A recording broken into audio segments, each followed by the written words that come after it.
I'm Doug, and on behalf of everyone at Revv Amps, it's my pleasure to welcome you to this video series on the D20. The goal of this series is to answer the most commonly asked questions about this amplifier, and to do that, we've broken things down into 5 videos. In this first video, we're going to be talking about the pre or post function for the power amp that gives you the option of including it or not including it in the XLR out direct signal. The second video, we're going to be talking about the 4 or 20 watt option that allows you to manipulate the headroom, particularly helpful in the studio. In the third video, we're going to talk about using the D20 and demonstrate using the D20 as a pedal platform, medium gain pedals, high gain pedals, lots of pedals. Then in the fourth video, we're going to be taking a worship-centric look at the D20.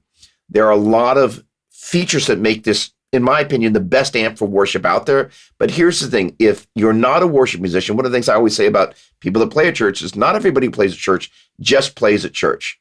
And vice versa. There are going to be things that you can potentially learn if you're into stereo and kind of the ability to manipulate these amps and get some amazing sounds in a very musical framework. That's going to be an important video. All right, last but not least, the 5th video in the series is going to be building some wild and crazy rigs, utilizing Helix, 4-cable method, switching using some sort of switcher, probably an RJM would be my guess, but we might pull something else in there. But the ability to manipulate the MIDI functionality and to build a larger rig around this amplifier and have it be the core of your setup, that's one of the big questions that people have, and we're going to show you how to do that. All right, with that said, let's take a moment and deconstruct the first sound that you heard at the top of this video. Well, first of all, welcome to the inner sanctum of the 2Notes Torpedo remote software. When you're bypassing the power amp section of the D20, this is the interface that you're going to want to get familiar with. So here's the deal. I'm not going to show you how to be an expert in this application, but I am going to give you hopefully some expert advice on some great places to start and or strategies to employ so you can get the most out of this as quickly as possible. All right, I have bypassed the power amp in the D20 there, which means I'm going to use a virtual power amp here inside the remote software. Now, I want to give you a couple of strategies around where I started as a strategy for you to start off in the same place. If you go to the face of the D20 and turn the virtual cabinet rotary encoder to position number 5, that's going to pull up a virtual model of the cabinet that in theory came with your D20. Why that's so valuable is it means that if you know what it sounds like in the room, as you start working in the box, you kind of have a sense of where true north is. That's a huge deal. It was hugely helpful for me, and I think it'll be helpful for you, especially if you're just starting out. Now, I wanted to start that first demo with something with a little bit more of a British flavor because I was going for kind of a Hendrixy Marshall type of a vibe, right? So the thing is that the tubes that come stock, the power amp tubes that come stock in the D20 are a pair of 6v6s. Those are great tubes. Those are arguably most famous for coming in a deluxe reverb. A great sounding amplifier, but not the British sound. It's an American sound. So what I did was I changed 2 things about preset number 5. I'm going to show you the preset that I created, and I'm going to point out what those things were that I changed. All right, so I'm going to go to Torpedo here, and I'm going to pull up my little KWS preset, and boom. All right, now before, this light here under the P-amp, power amp section, was not illuminated. That's how you engage that.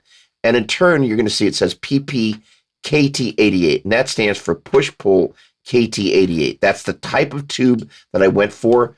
That is arguably most famously known for being in the Marshall Major, a 200-watt Marshall amplifier, also known as the Pig because of the incredible amount of volume. All right, so the important thing that I did over here, though, you can actually see when I mouse over this, the volume control is at plus 15 dB. Basically, I am nailing those power amp tubes, getting additional levels of gain. That's a big deal. Being able to control that is a big deal, or being able to not push the power amp tubes. All right, the depth control is basically a resonance controller, something very similar to that. Presence is presence, and then you can toggle between pentode and triode. That ability to control the virtual power amp is huge. You're going to love it. All right, I made one other change here down here in the microphone section. So basically, instead of using the stock, the way that came stock was with a DYN 421, which stands for Dynamic 421, which is a Sennheiser 421. I opted to change that out and replace that with the CND 87, which is basically a Neumann U87 condenser microphone, but I kept the RBN 121, which is basically a model of a Royer Ribbon 121 microphone. The blend of those allowed me to just kind of get it the way I wanted to sound. And again, the things that I changed were the power amp, the KT 88 tubes, added some drive, some depth, some presence. I was in pentode mode, and then I swapped out the 421 for the Neumann U87. That's how I got there. Now, this next demo is using the stock 6v6 power amp tubes in the D20 because I want you to hear how that sounds because they sound great. Also, I'm still using the model of the 112 Revv speaker cabinet.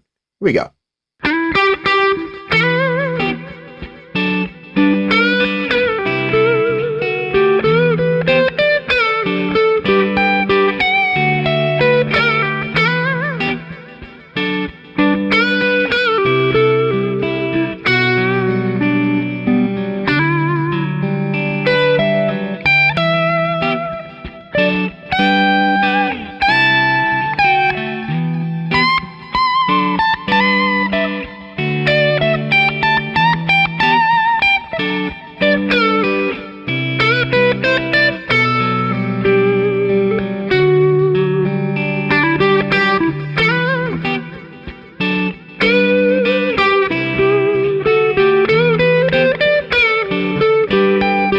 So for that one, the pre-post button was set to post, which means we're capturing the signal of the power amp section in the signal chain before it was sent out to the XLR. And in that sort of an instance, you generally don't want to use a second power amp in the 2Notes remote software. As a matter of fact, I wasn't using anything in 2Notes. So basically, once again, that was the fifth position on the virtual cabinet rotary encoder on the face of the unit, as is. Now, I do want to talk about one other thing that I was doing with the amplifier that is going to be something we're going to go into much greater detail in the next video, which is I was running the amp at 20 watts, which meant compared to the 4-watt option, I was getting the maximum amount of headroom from the power amp section. Ironically, I had the boost function pulled out on the gain control, so I was adding a little extra drive in the preamp section, but again, I was getting that little extra when I dug in with my fingertips. That overdrive you were hearing was coming from the preamp and not from the power amp. So the ability to control where the gain is happening in the amplifier is one of the things that the D20 does so well. That gets us to the next demo.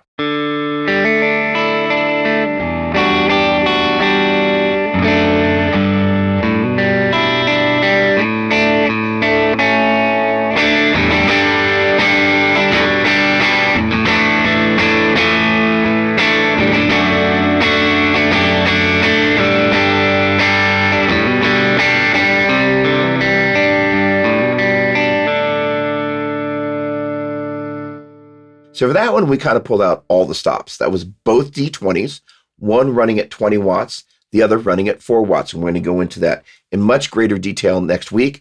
But the ability to manipulate how hard you're running that power amp section is a big deal, especially when you're recording. Just amazing. Both amps were in pre-mode, bypassing the power amp section. And I was running 2 instances on 2 different computers of the 2Notes Torpedo remote software, but basically doing the same exact thing. In the power amp section, I was using the single-ended EL84 power amps, which is basically the recipe for an AC30. I was driving the power amp section a little bit, and most notably, I was in triode mode with those tubes. One other important thing, I was using the 121, that's kind of my go-to microphone, and I added the combination of that with the Dyne 57, which basically is 2Notes lingo for dynamic 57 from Shure. It's a Shure SM57. So that combination of the 57 and the 121 is, first of all, the world's most popular pairing of microphones, and they just work great together. That's kind of my go-to pairing. The reason I had the U87 on that other clip was it just was a little tiny bit brighter than I wanted. And one of my secret sauce things is that if I find something I don't want to, because sometimes if you pull the high end off, you lose some of the magic. So sometimes you just want to capture, if you will, a little less high end with the microphone. And that's where the Neumann U87 works so well. Last but in no way least is the cabinet for this. This is basically the Heritage Series Vox cabinet, or at least the 2 Notes version thereof. And it's loaded with a pair of virtual Celestion Alnico Blues, which in combination with that EL84 power amp section is the recipe for Vox jangle. This is the only thing that I've used inside the 2 Notes Torpedo remote software that does not come bundled with your D20. In case you didn't know, the 2 Notes folks have a huge library of cabinets, and this is one of those cabinets. Well worth the purchase. Just sounds amazing. All right, well, we've already gone through a ton of great tones, and hopefully kind of the way we've deconstructed them is going to be a help to you. I look forward to seeing you in the next video next week. Thanks so much for watching. Cheers.